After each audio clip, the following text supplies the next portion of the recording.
So you all know her as Miss Universe third runner-up. She is Miss Ariela Arida. Hello! Hi, Gwen. Finally, di ba? Finally, naka-meeting na tayo. After ilang ano natin eh. Ilang failed attempts na busy mo schedules. Yes, mo and ko. Oo. Even. Okay, so beauty queen ka ngayon, pero what did you want to do growing up? Growing up, hindi ko inisip talaga magiging beauty queen ako. Di ba? Sabi ko nga sa'yo, yung mga chika ko sa'yo, dahil yung buhay ko lang parang school, family, bahay, as in gano'n lang, friends. So yung mga extracurricular like, ganito, pagsabi ng beauty pageant, wala, never ko na-try nung bata ko. So, inisip ko, ayun, after ko makagraduate ng chem, dire-diretso na siya as in sa industry, mag-work ako as a chemist, sa lab, or kaya sa sales, ba anything na related sa pagiging chemist ko. Chemist. Yeah, chemist. Pero, well, ngayon, hindi ko na-expect.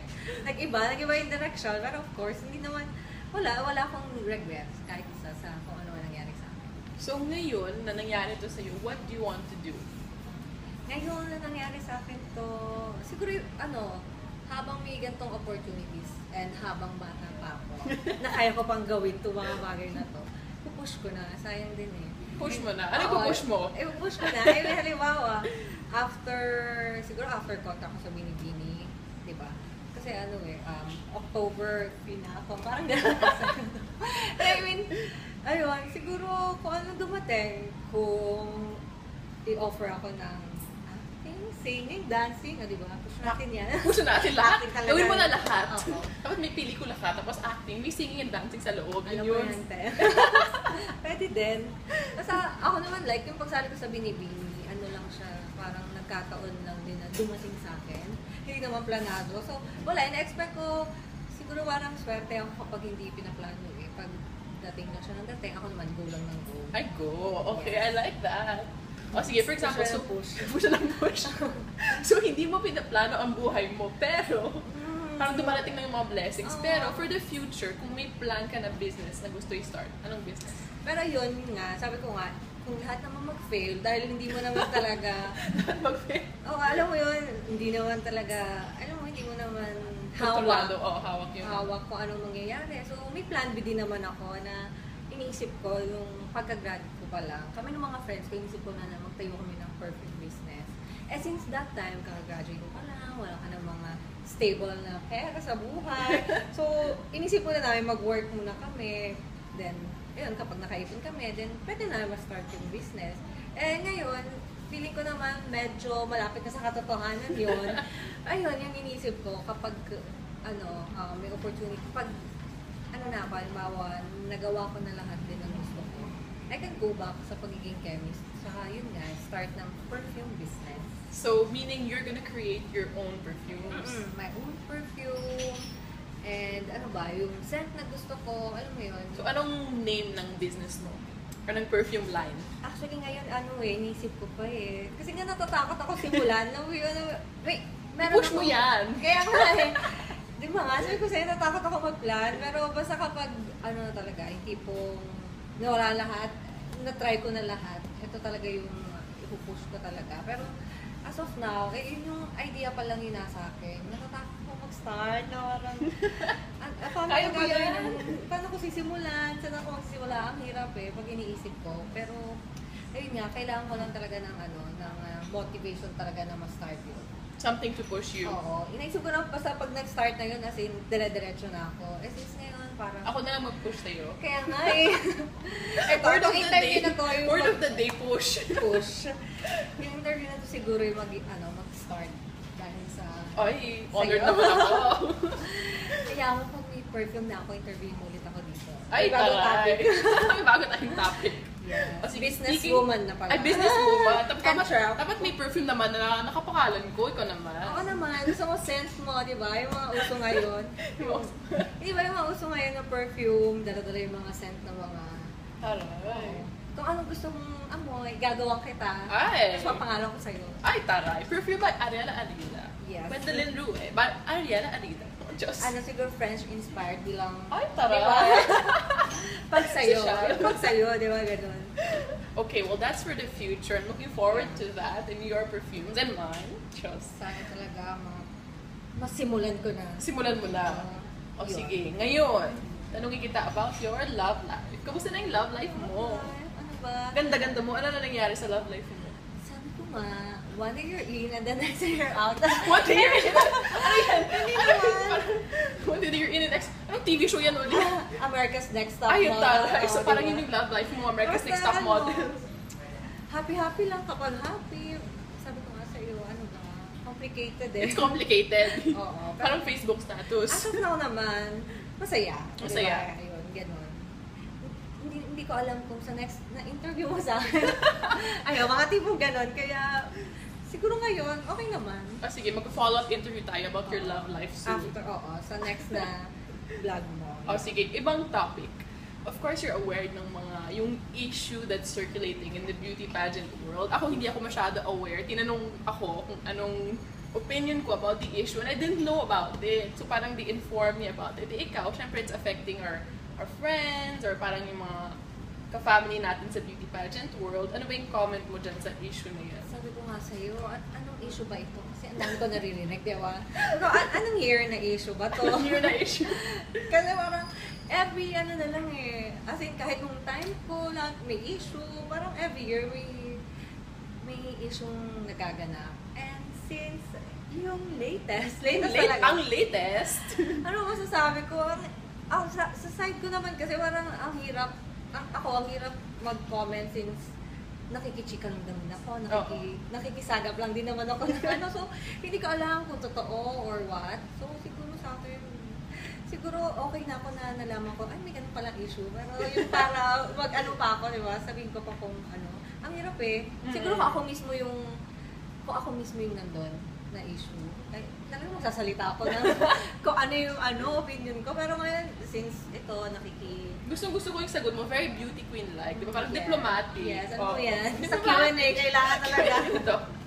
Diplomatic lang tayo lagi. Pero ako talaga, seryosong since hindi naman ako yung involved. So, wala, ano na lang. Ano lang natin, kung ano mangyayari next. Sige. Okay, ngayon let's go to a less controversial question. Ano yan? Syempre beauty queen ka. So gusto namin malaman, anong beauty secret mo? Beauty secret talaga. Saan? Sa hair? Sa face? Sa buong anong feel mo? Hindi kasi, hindi ako yung tipong like, tawag dito. Makikay. Oo, yung gano'n, na dami Ako na-apply din, sa mukha. Alam mo, ewan ko nga, especially siguro dahil sporty ako nung bata ko lang ako, so hindi ako masyadong naging ganyan when it comes to face, o kung paano maging, kung paano maging fresh lagi, wala eh. So siguro ngayon, ang inaano ko na lang, para ma-maintain ang pagka-freshness. Ma-maintain. Siguro, wala, pagiging active.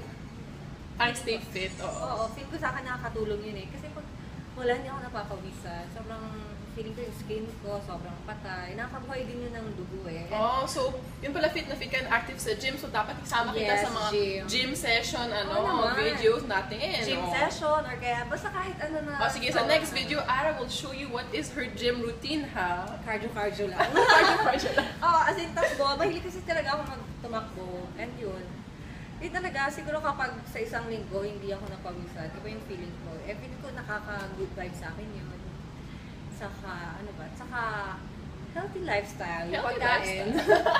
Pagkain na anything na healthy. Saka, ako ma-fruits ako and ma-chicken. Ma-chicken talaga. Ma-chicken. Siguro depende talaga sa sa lifestyle mo. Ayun, I think ayun yung secret ko. Yun yung secret mo. At saka water. Oo, yun. Basta sige. stay fit, stay active. Alam mo yun? Taray, parang Stay active. Pero when it comes talaga sa mukha, ganyan, yung as in normal na wala kang ginagawa, hindi kailangan eh. Hindi naman.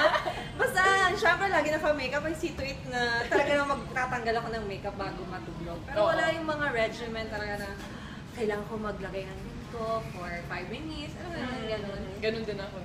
Ayun.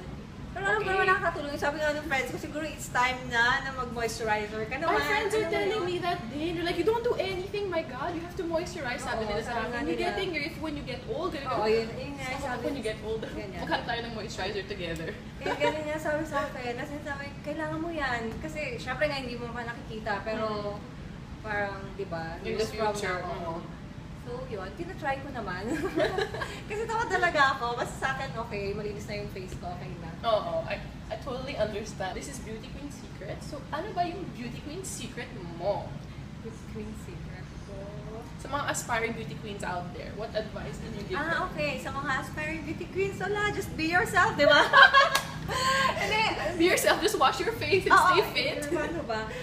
Alam mo naman, nakarelate ka dito, mahirap kapag nasa ganitong world, di ba? Na parang ang taas ng standard ng mga tao. Na parang ina-expect nila, ganito ka gumalaw, ganito ka kumilos, the way na magsalita ka, alam mo yun. Pero ako talaga napatunayan ko naman na parang mahirap din kapag kapag hindi mo nilalabas yung totoong ikaw, especially when it comes sa performance mo.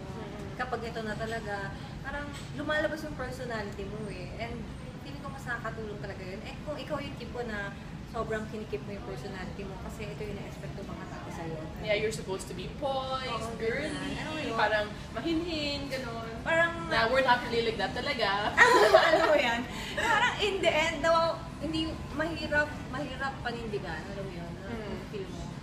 Ayun, so, sa mga aspiring beauty queens, parang, kung gusto niyo talaga na maging beauty queen someday, of course, kailangan mo rin naman ng hard work and determination dahil hindi naman siya biglang papasok na lang sa'yo and magiging maswerte ka na kukoronahan ka na lang bigla. Alam mo yan. As in, kailangan mo na rin determination. Saka, di ba, sabi ko nga sa'yo, di ba, nung start na gano'n na ako, nag-decide na ako na sasali na ako, ayun nga, never na ako nag-miss ng lahat ng trainings, tapos ginawa ko talaga kung ano yung gusto nila. So, lahat naman yun, ang tawag dito, worth it naman. Kasi Worth in the it. end, ayun, unexpectedly, di ba? In the end, parang, ay, wow, buti na lang, di ba? So, Nanalo ka. oo, and especially sa international pageant, ayun yung masasabi ko na sobrang madaming maganda doon. Siguro lahat naman na doon, sobrang physically fit, sobrang gaganda, and one thing na siguro na magpapastand out sa'yo is talagang yung sarili mo, kung sincere ka talaga sa ginagawa mo, and nakikita nila kung nag-enjoy ka talaga, wala kang inhibition, and yun, at the end, siguro sa pageant na, yun na lang, kikita ko talaga yung nag-spark. So, sa lahat ng mga aspiring beauty queens, ayun, basta embrace nyo lang kung sino ka. I love that advice. It's very nice. Yes, akalain mo yun, di ba? Pero, parang yun, seryoso talaga yun. Wala, embrace mo lang kung sino ka. Ay, din yung natutunan ko rin pala sa pagsali ko dito na before and I'm going securities, di ba? Akala ko, pag sumali ako nung beauty pageant, mas nadadagdagan pa siya kasi ang dami ko nakikita na better sa akin, mas ang dami ko nakikita na feeling ko wala sa akin, sa kanya, mas okay. Pero, doon mo na-feel na kapag andito ka sa world na to, kailangan mo talagang maging confident ka sa sarili mo na oo, parang alam mo na ito yung weakness mo, kailangan mo siya embrace, hindi yung ma-feel bad ka dahil ito yung weakness mo. So, ayun yung pinaka na ko sa pageant world na na-embrace ko kung ano ko, good or bad, embrace ko siya and wala, ikaw lang naman din makakatulong sa sarili mo. Kaya, ayun yung key. Diba? Oh, I love your advice. Yes. Yun, kaya dapat, ganun na, enjoy, di ba? Well, thank you so much for sharing all your secrets with us. Yes. Thank you, Gwen. Sobrang nag-enjoy ako. Sa chika-chika tayo. Sa chika-chika. Tapos sa nails pa And tayo. sa nails, sana.